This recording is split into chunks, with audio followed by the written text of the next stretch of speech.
I can't get a Back hug. to the visiting area, Hey, Grant. Ma, I'm sorry. Ma, fuck out of here. Ma, I'm sorry. Let me just get a hug, Ma. Ma, let me just get a hug, Ma. Hey, Ma, I'm sorry. Fuck off me. Fuck off me.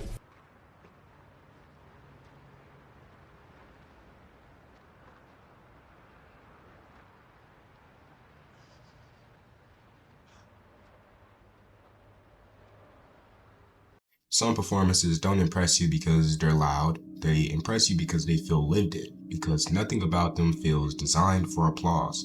And two performances that do that almost perfectly are Timothée Chalamet in Beautiful Boy and Michael B. Jordan in Fruitvale Station. These are two completely different characters, two completely different lives, and two completely different stories. But both performances work for the same reason. They feel like you're watching real people before you realize how deeply the movie has pulled you in.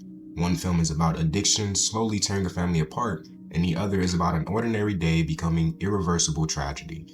And both films understand that pain hits harder when the movie first makes life feel normal. So let's talk about it.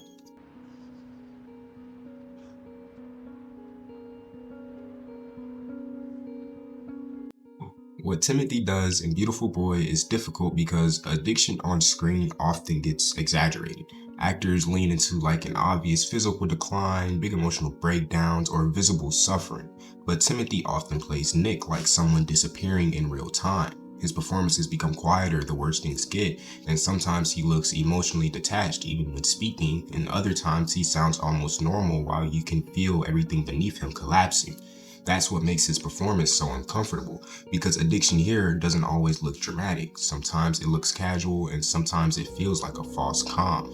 And that's terrifying because the audience starts to understand what David, the father, is going through, never knowing if the version of Nick in front of him is real or temporary. Steve Carell helps this performance land because his restraint creates tension. He isn't reacting like a movie parent, he reacts like someone exhausted by hope, and that's why scenes between them feel so painful. One person wants to believe, and the other wants to believe himself, but neither fully can.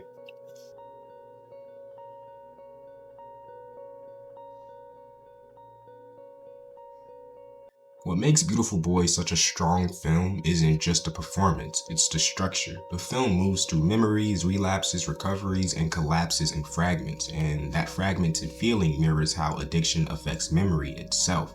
Because for David, Nick is never just who he is now. He's also the child he remembers, the teenager he thought he understood, and the son he keeps trying to reach again.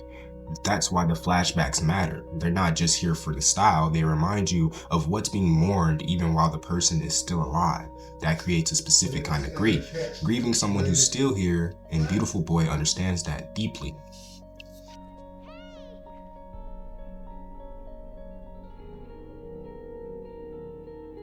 Michael B. Jordan's performance in Fruitvale Station works for almost the opposite reason. He doesn't play Oscar Grant as a symbol, he plays him as an ordinary person. And that's essential because the movie needs you to feel the weight of routine. Oscar jokes, he makes mistakes, he tries to reconnect with people, he has flaws. He isn't idealized, and because of that, the tragedy hits harder. The film never says, look at this perfect man. It says, look at this human being living an ordinary day. That choice is devastating because you know where the story ends. But the movie delays the weight by forcing you to sit inside everyday moments first. And Michael B. Jordan understands exactly how much restraint that requires. He doesn't overplay emotion. He trusts the silence. He trusts the pauses. He trusts his eye contact. He chooses to make these choices that make Oscar feel present instead of performed.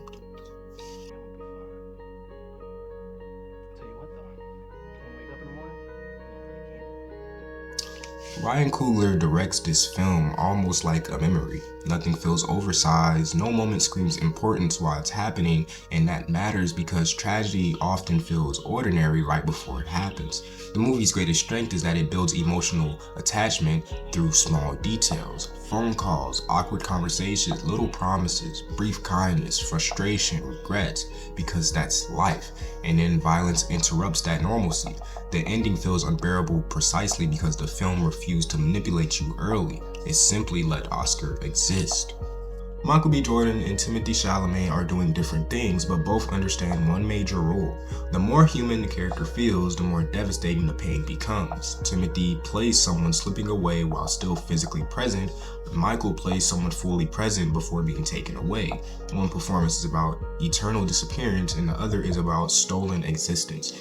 Both films avoid turning suffering into a spectacle, and that's why these movies stay with people after they watch them, because they trust quiet moments, and quiet moments often hurt more than the dramatic ones. Beautiful Boy hurts because it shows love failing to stop destruction, and Fruitvale Station hurt because it shows how fragile ordinary life really is. And both performances work because neither actor seems interested in forcing emotion. They let the story do the damage, and sometimes that's exactly why it lands so hard. I'm sorry for the late video. It's been 4 days.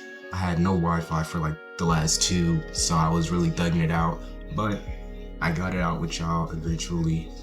One more video will be coming out either today or tomorrow morning. I already have it written down, I have it recorded, I just have to edit it.